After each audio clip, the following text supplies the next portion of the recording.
Bonjour à tous et à toutes. Soyez tous bénis au nom de Jésus. C'est le frère Emmanuel. Que le Seigneur vous bénisse. Vous qui m'écoutez, que ce soit par le biais d'un téléphone, que ce soit en radio, soyez tous bénis au nom puissant du Seigneur Jésus-Christ de Nazareth.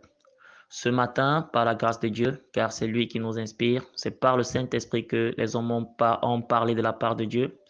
Vous allez voir cela quand vous allez lire le passage de 2 Pierre 1, verset 21, je pense. C'est poussé par l'Esprit de Dieu que les hommes ont parlé de la part de Dieu.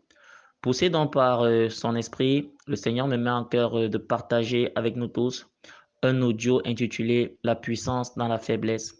Je reprends ce thème, la puissance dans la faiblesse, la puissance dans la faiblesse.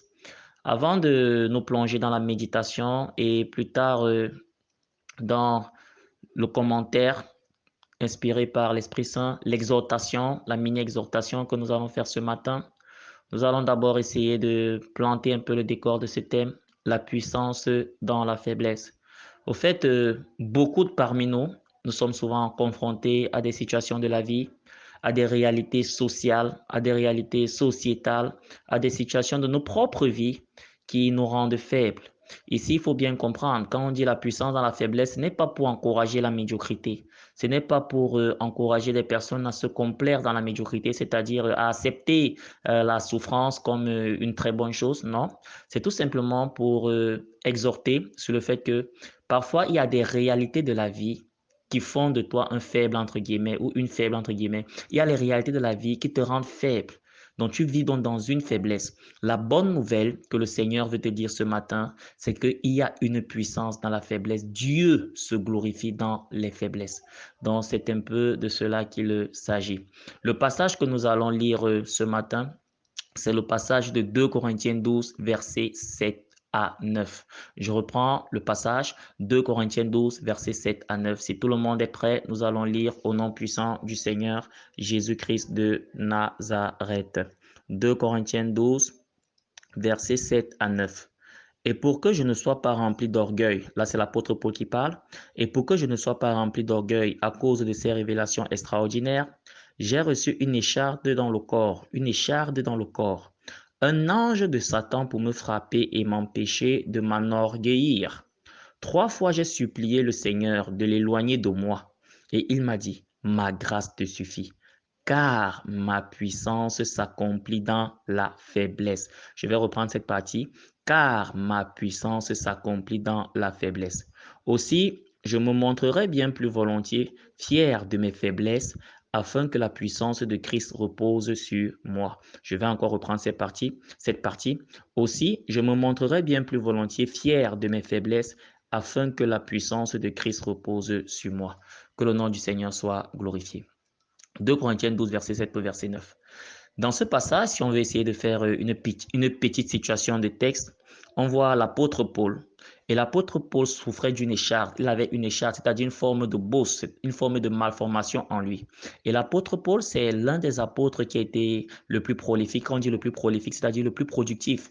Quand vous regardez le Nouveau Testament, la moitié du Nouveau Testament a été écrite par l'apôtre Paul. Donc c'est quelqu'un que Dieu utilisait énormément. Il y avait à tel point qu'il y avait même des malades qui, ne pouvant pas s'approcher de Paul, jetaient juste leur mouchoir. Une fois que l'ombre de Paul touchait leur mouchoir, ou bien que la peau de Paul touchait leur mouchoir, ces gars trouvaient leur guérison. Donc Paul, c'est quelqu'un qui avait l'onction de guérison. Le Seigneur travaillait avec lui. Mais lui-même, il avait donc une bosse. Il avait une faiblesse. Et Paul s'est donc retourné vers Dieu pour prier. On peut donc dire 3 fois, j'ai supplié le Seigneur de l'éloigner de moi. Il s'est retourné vers Dieu pour prier. Non seulement il avait cette bourse-là, mais il avait également un ange de Satan pour le souffleter. Est-ce que vous le savez que Paul avait un ange de Satan? C'est pas moi qui le dis, hein, c'est la parole de Dieu. Un ange de Satan pour me frapper et m'empêcher de m'enorgueillir. Donc il avait une tentation en lui. C'est-à-dire, Dieu avait dit, je t'ai donné tout cela, mais je vais mettre un esprit maléfique. C'était pas une forme de possession. C'est pas pour dire que Paul était possédé, mais il avait un esprit maléfique à l'affût de lui pour lui rappeler à chaque fois que ce qu'il a reçu vient de Dieu.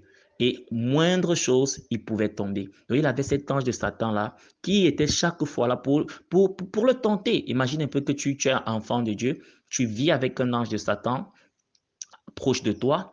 parfois même qui vient en toi pour te tenter et tu as une bourse. Mais à côté de toi, tu pries pour les gens, les personnes guérissent, tu fais des choses, les gens guérissent, mais toi-même tu as cette bourse. C'était un peu le cas de Paul. Et Dieu l'avait fait pourquoi? Pour qu'il ne puisse pas s'enorgueillir. Parce que le piège, quand tu décides de servir Dieu, tu reçois ce qu'on appelle le Saint-Esprit. Et le Saint-Esprit, c'est un esprit royal.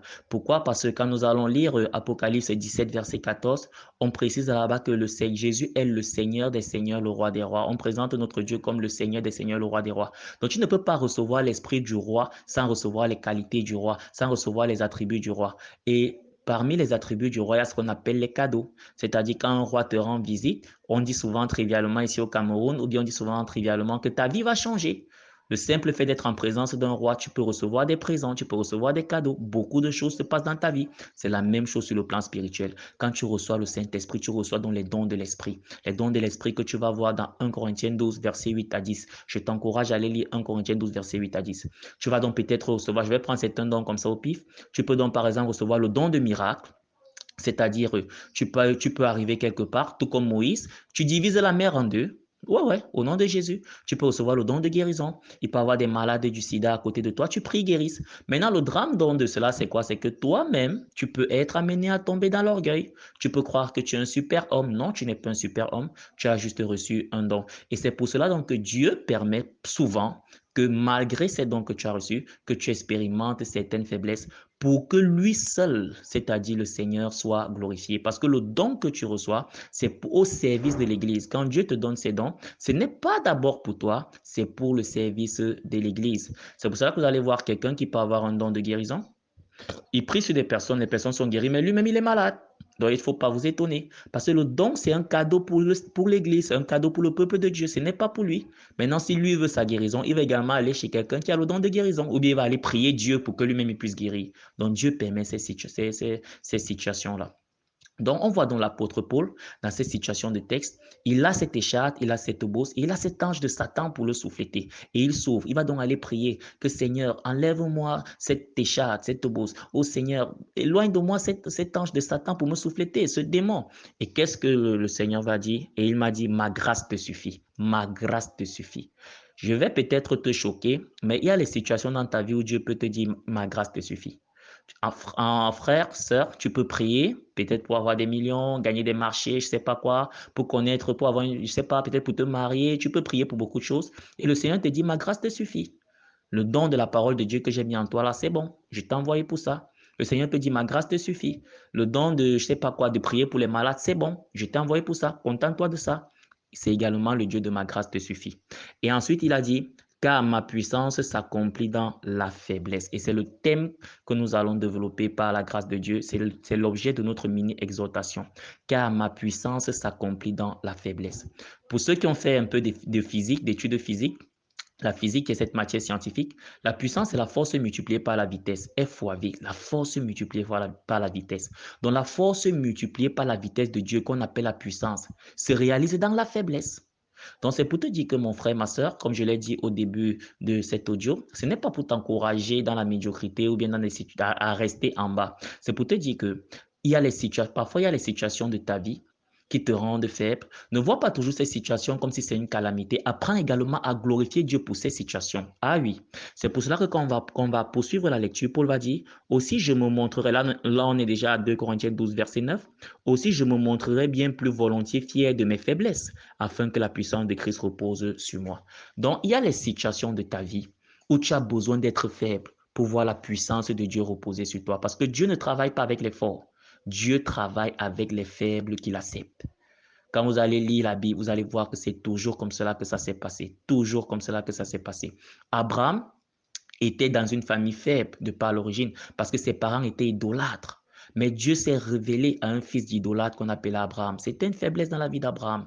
Abraham a fait près de 100 ans sans enfants. 100 ans sans enfants. Mais c'est cet Abraham qui est devenu le père d'une grande nation. Dans cette faiblesse-là, Dieu s'est glorifié. Vous entendez souvent parler de Samson. Samson, l'homme le plus fort qui a existé. Mais est-ce que vous savez que Samson est né d'une mère stérile? C'est-à-dire à la base, Samson ne devait même jamais venir au monde. Mais l'homme le plus fort est venu d'une femme stérile. Jésus-Christ lui-même, le sauveur de l'humanité, dans sa généalogie, quand on dit la généalogie, c'est-à-dire qu'on essaie de retracer ses origines en termes de lignée. Je vous envoie lire Matthieu 1. Allez lire tout Matthieu 1. Dans la généalogie de Jésus, il y a 2 prostituées. Il y a Rahab et il y a Tamar. Jésus, dans sa lignée, il y a des prostituées dans sa lignée. Mais de ces prostituées-là, sur le plan physique, sur le plan humain, le sauveur de l'humanité est né. La puissance dans la faiblesse. Donc mon frère, ma soeur, je ne connais pas la faiblesse que tu as actuellement dans ta vie. Je ne connais pas ce qui te rend trop faible aux yeux des hommes. Mais commence à glorifier Dieu pour cela. Commence à dire, Seigneur, oui, j'ai cette faiblesse, que ton nom soit glorifié. Fais de cette faiblesse ce que tu veux. Accomplis ta puissance dans cette faiblesse au nom de Jésus. Imaginez un peu une femme qui n'arrive pas à avoir des enfants. Et à côté, elle a ses sœurs-là qui font des enfants normalement. Bon, quand ses sœurs vont accoucher, c'est normal. Mais quand le jour où Dieu va faire que la femme stérile accouche, mais ça sera un événement pas possible. Et généralement, ces femmes stériles ont des enfants avec des destinées extraordinaires. Peut-être toi, tu es stérile aujourd'hui parce que c'est de tes entrailles que le futur président va sortir. La puissance de Dieu dans la faiblesse. Peut-être toi, l'enfant que tu vas accoucher, ce n'est pas n'importe qui. Et c'est pour ça que tu as des combats pour enfanter. Et peut-être toi, tu passes ton temps à dire, oh, Dieu m'a abandonné, Dieu, les autres accouchent, moi je n'accouche pas. Oh, toi, de tes entrailles, c'est le roi qui doit sortir. Donc, au lieu de continuer à te plaindre, à pleurer, commence à glorifier Dieu. Tu dis, oui, Seigneur, je n'aime pas cette situation, mais c'est ma faiblesse. Je n'arrive pas à avoir un enfant. Je remets cela entre tes mains. Accomplis ta puissance dans cette faiblesse. Parce que je sais que les autres ont les enfants, mais moi, je n'aurai pas seulement les enfants, j'aurai le roi. C'est un exemple comme ça. Peut-être toi, tu n'as pas le travail. C'est ta faiblesse. Le matin, les autres sortent. Toi, tu es au quartier. Tu vas dire, Seigneur, tu as dit dans ta parole, dans le livre de 2 Corinthiens 12 au verset 9, ma puissance s'accomplit dans la faiblesse. Seigneur, accomplis ta puissance à travers cette faiblesse. La faiblesse du manque de travail dans ma vie. Seigneur, réalise ta puissance. Tu vas voir la main de Dieu. Tu vas voir la main de Dieu. Donc la puissance dans la faiblesse. Dieu accomplit sa puissance dans la faiblesse. Jacob, quand vous entendez souvent on parle de Jacob, on l'appelle également Israël. Est-ce que vous savez que Jacob, c'est un boiteux? Jacob a été un boiteux, pourquoi? Parce que quand vous allez lire, je pense, tout le livre de Genèse 32, je pense à partir du verset 26, mais je vous conseille d'aller lire tout le livre de Genèse 32, Jacob a combattu avec Dieu et Dieu l'a brisé la hanche. Il est donc devenu boiteux, il est donc devenu faible. Mais de ce boiteux, de ce monsieur qui a eu la hanche brisée, Israël est né. Quand on parle des 12 tribus d'Israël, ça vient du patriarche Jacob, un monsieur qui a eu la hanche brisée. La puissance dans la faiblesse. Donc, mes frères et sœurs en Christ, voici l'apôtre Paul lui-même. Il dit qu'il va se glorifier de ses faiblesses. Donc, je fais cet audio ici par le Saint-Esprit. Qui suis-je pour faire l'audio? Je dis bien par le Saint-Esprit. Pour dire, arrête uniquement de voir tes faiblesses comme une calamité. Commence à glorifier Dieu pour ça. Parce que c'est par ces faiblesses-là que le Seigneur va se glorifier dans ta vie au nom puissant du Seigneur Jésus-Christ de Nazareth. Peut-être toi, tu es de petite taille. Tu vois seulement cela comme un handicap. Or, peut-être cette petite taille-là, c'est cette petite taille-là qui va peut-être te conduire au palais. Peut-être à travers un art comme l'humour, je ne sais pas quoi. Combien on a eu des humoristes nains qui auraient pu considérer cette taille comme un handicap, mais aujourd'hui, ce côté nain a fait de grandes stars, de grands hommes de la société. La puissance est dans la faiblesse. Dieu se glorifie dans la faiblesse. Dieu ne cherche pas forcément les forts. Ce sont les faibles qui rendent plus forts. Moi-même, qui ai actuellement le moyen que Dieu utilise pour que tu écoutes cet audio, tu ne peux pas savoir. Il y a des domaines de ma vie où j'expérimente des faiblesses. Mais je rends grâce à Dieu pour cela. Parce que la puissance de Dieu se manifeste. Je dis souvent, si j'étais, je sais pas quoi, si j'étais comme, quand j'essaie de voir ce que j'ai toujours projeté dans ma vie, si j'étais peut-être, je sais pas, peut-être dans un palais ou quoi, je ne suis pas sûr si l'Éternel avait fait de moi peut-être quelqu'un qui soit né dans une famille aristocrate, un homme riche, un homme qui a beaucoup d'argent très vite là. Je ne sais pas si j'aurais eu la grâce de connaître Dieu comme je l'ai connu aujourd'hui. Je ne sais même pas si j'aurais même eu la grâce de partager la parole de Dieu avec vous comme je le fais. Dieu se manifeste dans les faiblesses. La puissance dans la faiblesse. Ma grâce te suffit car ma puissance s'accomplit dans la faiblesse. Est-ce que tu sais que Moïse, l'un des plus grands prophètes de l'histoire, et quand on dit prophète, on a prophétia qui veut dire parler de la part de Dieu. La prophétie, c'est un don oratoire. Oratoire, c'est-à-dire un don qui appelle la locution. Quand on dit la locution, c'est-à-dire un don qui appelle la capacité à s'exprimer.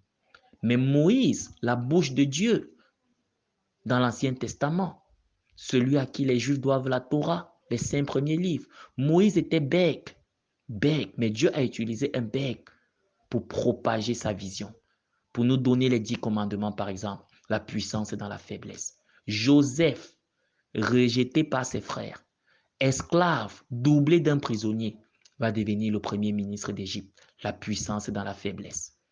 Donc, mes frères et sœurs en Christ, il y a des exemples comme ça. Et ce Joseph qui va sauver sa famille, lui-même, il est fils d'une maman stérile, parce qu'à la base, Rachel est stérile, elle ne fait pas d'enfant. La puissance dans la faiblesse. Donc, mon frère et ma sœur en Christ, toi qui m'écoutes, je ne connais pas la faiblesse qui est dans ta vie, mais commence également à glorifier Dieu pour tes faiblesses. Tu dis, Seigneur, je n'apprécie pas cette situation de ma vie ne me plaît pas, mais tout ce que tu fais est bon. Je te rends grâce pour cette situation, car je sais que dans cet handicap, tu vas manifester ta puissance au nom de Jésus.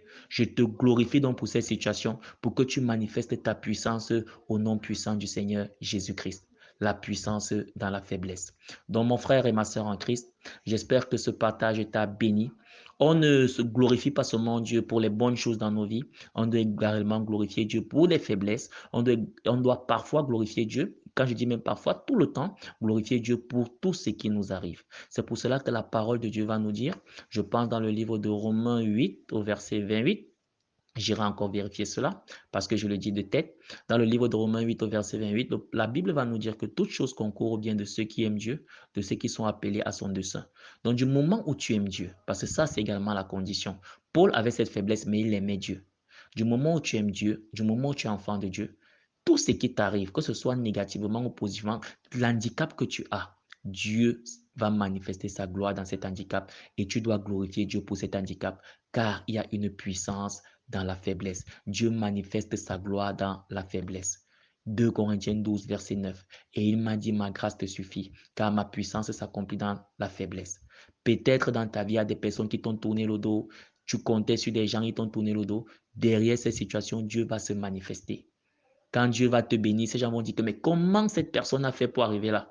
Et les personnes là vont se convertir, tu vas leur dire, il y a quelqu'un au ciel qu'on appelle le Seigneur. C'est lui qui m'a mis même au-delà de l'endroit où vous pouviez me mettre. Ils vont dire comment c'est possible, tu vas les prêcher Jésus. Tu vois donc que derrière cet abandon, Dieu a permis que tu gagnes même les gens qui t'avaient abandonné à Jésus. La puissance dans la faiblesse. Mes frères et sœurs en Christ, nous allons donc terminer par la prière, tout en espérant que le Dieu vous a béni. Père éternel, sois béni, sois élevé. Seigneur, merci pour la grâce que tu nous accordes de partager ce message, la puissance dans la faiblesse. 2 Corinthiens 12, verset 9. Il m'a dit, ma grâce te suffit, car ma puissance s'accomplit dans la faiblesse. Père éternel, toi, le Dieu qui accomplit ta puissance dans la faiblesse. Seigneur, tu connais nos faiblesses. Tu connais les faiblesses de mes frères qui m'ont écouté, les faiblesses de mes sœurs qui m'ont écouté. Seigneur, accomplis ta puissance à travers les différentes faiblesses au nom de Jésus. Accomplis ta puissance à travers les différentes faiblesses au nom de Jésus. Seigneur, que de nos douleurs germent des bonheurs, que de nos tristesses germent des joies, que de nos situations difficiles ou impossibles germent des témoignages au nom puissant du Seigneur Jésus-Christ de Nazareth. Seigneur, utilise nos différents problèmes comme des escaliers qui vont nous conduire vers nos lieux d'élévation pour la gloire de ton nom au nom de Jésus. Seigneur, accomplis ta puissance dans la faiblesse de mon frère qui m'écoute actuellement au nom de Jésus. Seigneur, accomplis ta puissance dans la faiblesse de ma sœur qui m'écoute actuellement au nom de Jésus. C'est au nom puissant du Seigneur Jésus-Christ de Nazareth que nous avons prié. Béni sois-tu Elohim, béni sois-tu éternel. Amen. Frères et sœurs en Christ, partageons pour édifier. Vous qui m'avez écouté en radio, soyez tous bénis. La puissance de Dieu dans la faiblesse, que le nom du Seigneur soit glorifié.